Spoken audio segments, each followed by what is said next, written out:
Hello.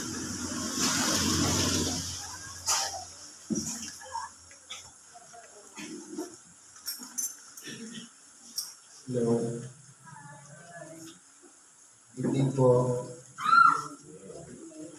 pangalan ng dakilang ng Yesu Cristo, isang mapagpalang gabi sa bawat isa. Dito po tayo sa sampung pagpapasalamat para sa taong 2025. Ginaganap natin itong ikatlong linggo sa bawat buwan. Ibibigyan ko po ng buhay ayon dito sa Ebanghelyo ni San Lucas, Kapitulo 24, versikulo 7 hanggang 19. Pero po kasi sinabi dito ang aming nakilang Panginoon, sabi niya, walang kato sa ibabaw ng kapwa kato na hindi ibabaw. Kumbaga, yung kalagayan ng mga anak katulad din natin na nagtatanong tayo ng maliwanag at kasagutan kung kailan mangyayari ang mga bagay ito. Sabi dito, at kanilang itinanong sa kanya na sinasabi, puro kailan nga mangyayari ang mga bagay ito at ano ang nagiging tanda at na malapit na mangyayari ang mga bagay.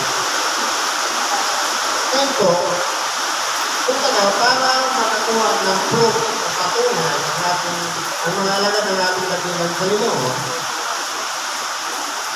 sa pamamagitan ng kanyang mga alagad, sila ang nagtatanong, pero para po yan sa pagpapitaman ng ating. Sapagkat, sabi nito, ang nagtitingan kayo, mawag kayo mga kaibigan. Sapagkat, marami ang kalalitan sa ating pangarap, marami ang nagsasabi, ako ang Kristo, at malapit na kayo, wag kayong magsusunod sa akin. Ito, hindi na ulitin sa ating nagilang Panginoon.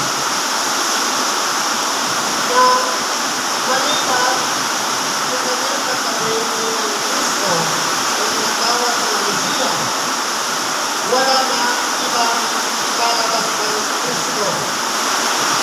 Sapagkat kung nagkakaroon, ito ang tinatawag ng Antikristo o magiligaw sa marami. Kaya, pinagalanan natin ang ilang Panginoon na kung magsabi ako ang Kristo,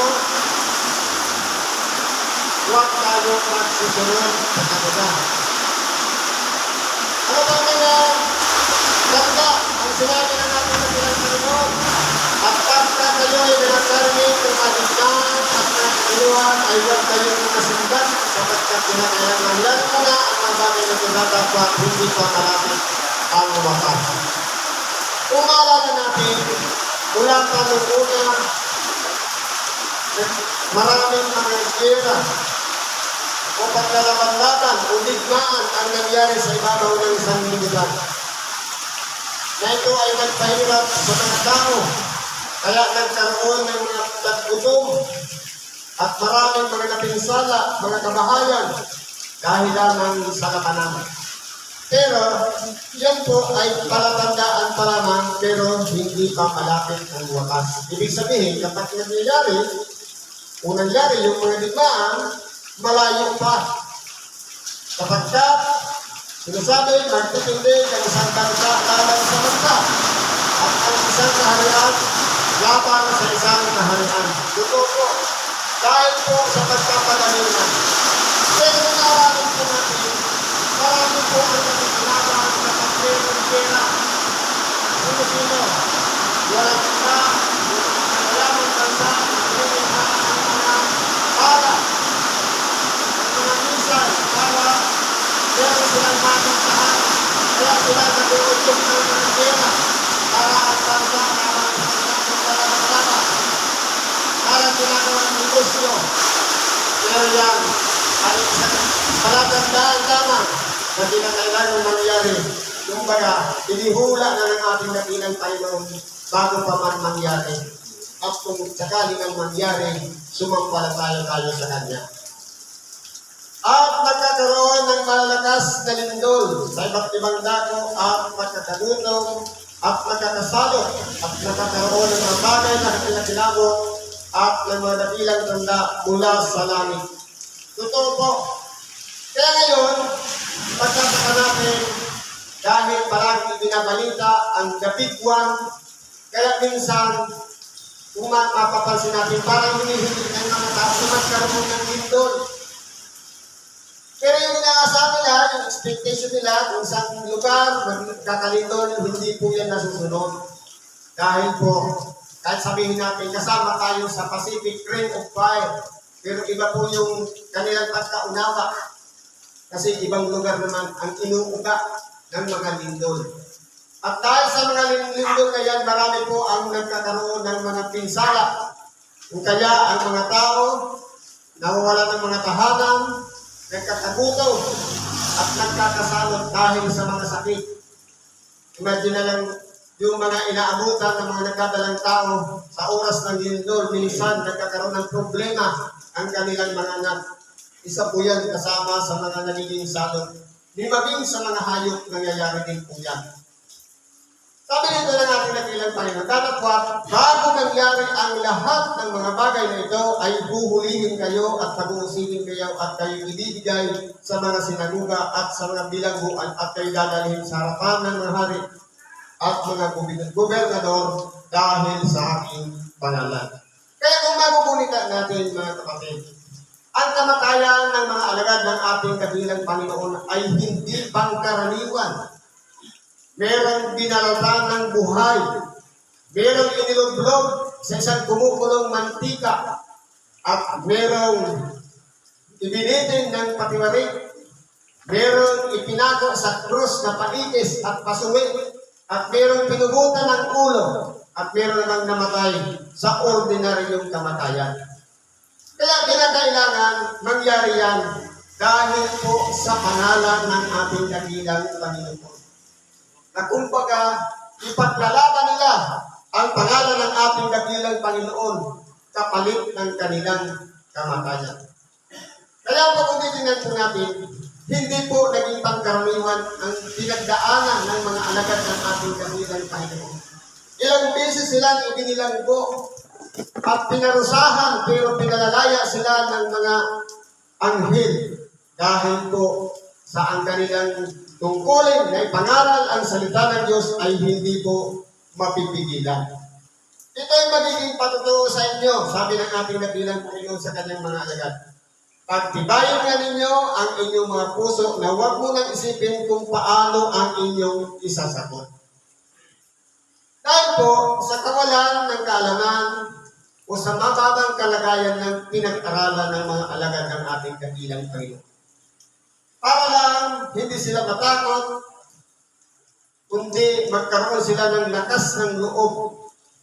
Sinabihan sila ng ating dakilang Panginoon kung papaano kapag nangyari na kapag sila ay hinuli, huwag silang matakot kung ano ang kanilang mga isasagot.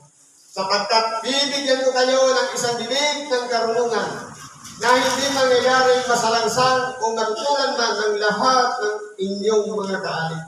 Totoo po. Kaya kung titignan po natin ibinuhos ng ating dakilang Panginoon ang kapangyarihan ng Espiritu Santo upang makapaggawa sila ng mga himala. At ganun din, ang karunungan ipinamana sa kanila upang ipakilala ng lubusan ang pangalan ng ating dakilang Panginoon. Hindi po sila napigilan. Kaya po sila ay nagsipanala. Hindi lang sila sa Israel nakatuon ng pansin, kundi iba-iba ang narating ng mga alagad ng ating dakilang Panginoon.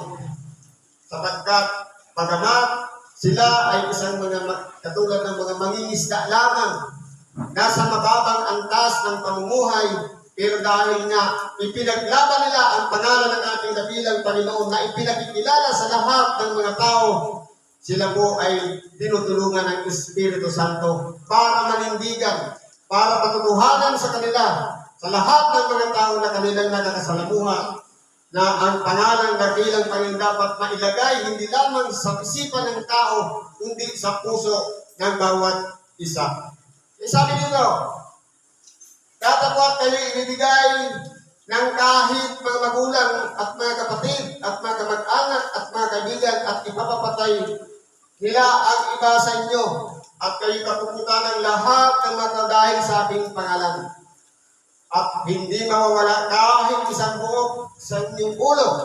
Sa inyong pagtitiis ay may pagwawagin ninyo ang inyong mga kaluluwa. Kaya po kung titingnan po natin, bagamat nagdawatak-watak ang mga alagad ng ating nakilang Panginoon. Pero hindi po sila pinabayaan ng Diyos. Pinakailangan marating nila yung tamang hangganan ng kanilang buhay sa pagpapahayag sa pangalan ng ating nakilang Panginoon. Na kahit isa man sa kanilang buhok ay hindi mawawala hanggang sa maganap nila ang kanilang tungkulin na walang iba. Ipalaganap ang mabuting balita, ang salita ng Diyos sa lahat ng mga tao, hindi lamang sa Israel, maging sa labas ng Israel. Sabi nga, sa buong sanlibutan. Kaya po kung titingnan natin, naging makabuluhan, kung naging mabunga ang pagpapagod ng mga alagad ng ating dakilang Panginoon.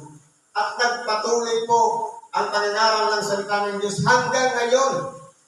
Ngayon, ginaganap din natin dahil sa pangangaral din na ginawa ng mga alagad ng ating dakilang Panginoon kung paano sila pinangunahan ng Espiritu Santo. Mas lalo pang lumago dahil ang Espiritu Santo ang gumagawa para lamang ipahayag ang pangalan ng kaya kasama tayo doon sa pinagpapahayagan.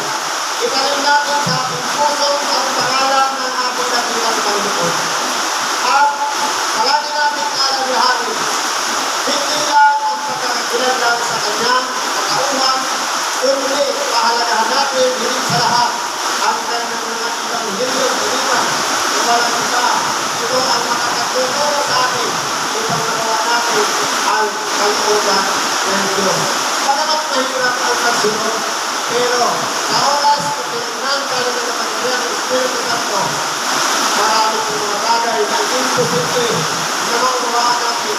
Pero kapag pinapaalilan ng Espiritu Santo, nauunawaan po natin. Dahil po, iba po kasi ang kalooban ng Diyos isa nakabase sa sarili natin mga karunungan. Puro po tayo sa mga oras, hindi mo ikapagalan, hindi na lang, salamat sa Diyos at kasamahan natin ang kanyang karahin at itulong natin ang Diyos. Sa pangalan ni Kristo, salamat at pagpagpalang gabi sa bawat isa.